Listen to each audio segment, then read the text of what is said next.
Welcome, everyone. I am so excited to have you here today. We are going to be unpacking an incredibly dark and, frankly, deeply intricate piece of folklore that has quite literally paralyzed an entire region. We're looking at the anatomy of a terrifying curse gripping a place called Sultanagar. Now, we are relying strictly on the documented accounts of this legend, and let me tell you, the sheer scale of the supernatural phenomena described here is absolutely going to blow your mind. Aaj hum is rahasya ko samjhenge. Today, we are going to understand this mystery together, so let's get right into it. I want you to just let that sink in for a second. What happens when an entire village is held hostage by a 300-year-old curse that absolutely no one can escape? I mean, we're not talking about a haunted house here, right? You can't just pack your bags and move away. We're talking about geographical captivity. It's a quarantine, but it's enforced not by a government, but by something ancient and deeply malevolent. Think about it. How does a community even survive when the very woods surrounding them act as a supernatural prison? Section 1. The Legend of Kalindi. Okay, let's dive into this and look at the horrifying rules that actually govern this entity. According to the lore, our primary subject here, Kalindi, is a Pichichini, which translates to a demoness. But what makes Kalindi so unique in these accounts is her highly specific targeting. You see, this isn't just random violence. She specifically and exclusively hunts pregnant women during the dark of night. In the accounts we're analyzing today, just the mere mention of her name sends villagers into an absolute panic. The rules of her existence literally dictate the daily lives of everyone in Sultanagar. The source accounts actually provide us with some chilling case studies regarding exactly how she operates. First off, she hunts exclusively under the cover of night. Second, and honestly this is the terrifying part, she uses auditory illusions. Take the account of a villager named Rama. She was walking home at night and heard the distinct sound of anklets just following her in the dark. She barely made it inside and bolted her door just in time. But another villager, Sonal, well, she wasn't so lucky. She stepped out for just a glass of water, heard a sound, dropped her glass, and in the blink of an eye she was dragged into the jungle with the speed of a violent wind. These tactics, the isolation, the illusions, the extreme speed, they make Kalindi a true apex supernatural predator. Section 2. Tragedy strikes Rajesh. Things escalate terrifyingly fast in Sultanagar. Right at midnight, a villager named Rajesh watches as his pregnant wife, Seema, suddenly falls deathly ill. The village midwife completely refuses to help, telling Rajesh it's just too late and that he has to risk fleeing to the city hospital. So by 2 a.m., Rajesh is desperately driving a bullock cart through the pitch-black jungle. Suddenly, these unnatural winds kick up. Rajesh hears that dreaded sound of anklets. He turns around, and Seema is being held by a massive, dark shadow before being violently dragged into the brush. Rajesh searches frantically, completely ignoring his own safety. And finally, at 5 a.m., this night of terror ends with a truly heartbreaking discovery. Deep in the dense, silent jungle, Rajesh doesn't find his wife.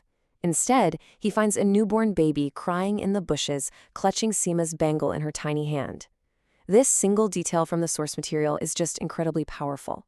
Rajesh lost his wife, but miraculously his daughter, Kaveri, survived the attack. Heartbroken and absolutely terrified, Rajesh does the only thing he can think of. He takes his newborn and flees to the safety of the city, vowing never to return. Section 3. A dangerous return home. Now, what's really interesting about this slide is the stark contrast between the two locations. For 5 years, Rajesh and Kaveri have lived in the refuge of the city. The city represents logic, safety, and most importantly, distance from the supernatural. But Kaveri, who is now 5 years old, innocently begs to see her father's ancestral village for her school holidays. Rajesh, blinded by a father's love and maybe a false sense of security built up over those 5 years, makes a fatal miscalculation. He agrees. He actually believes the refuge of the city has washed away the curse of the village. But as we'll see, he is horribly wrong. The village's defenses seem to activate the very moment they return. First, their driver flat out refuses to enter the woods at night, abandoning them right at the jungle's edge. As they walk, that supernatural presence immediately begins to close in. Rajesh spots a terrifying entity with glowing eyes watching them from the trees, and unnatural winds begin to howl. In sheer panic, he grabs Kaveri and sprints through the dark, narrowly escaping into his mother Rekha's house just in the nick of time. The village, it seems, hasn't forgotten them at all. The next morning, hoping to secure some sort of divine protection, Rajesh takes Kaveri to the village temple. But the very moment little Kaveri steps onto the temple grounds, the holy lamp violently extinguishes, and the winds whip up all over again. It's a dark omen. A resident holy man witnessing this delivers a dire warning. He tells Rajesh that Kalindi has fixed her gaze directly on the child. He urges Rajesh to take his daughter and leave before nightfall, or a massive tragedy is going to occur. Section 4. The Inescapable Curse. We can enter this village, but no one can leave. That chilling quote comes directly from Rajesh's mother, Rekha. When Rajesh tries to pack up and run back to the city, his mother drops this absolute truth bomb on him.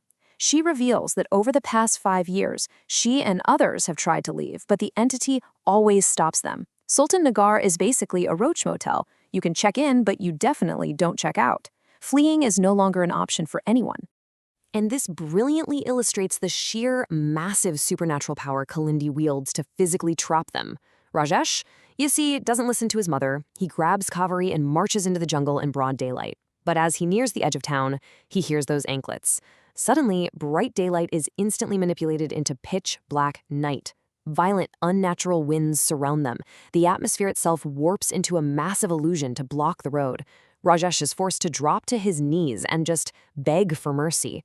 And the moment he promises not to leave, the daylight snaps right back.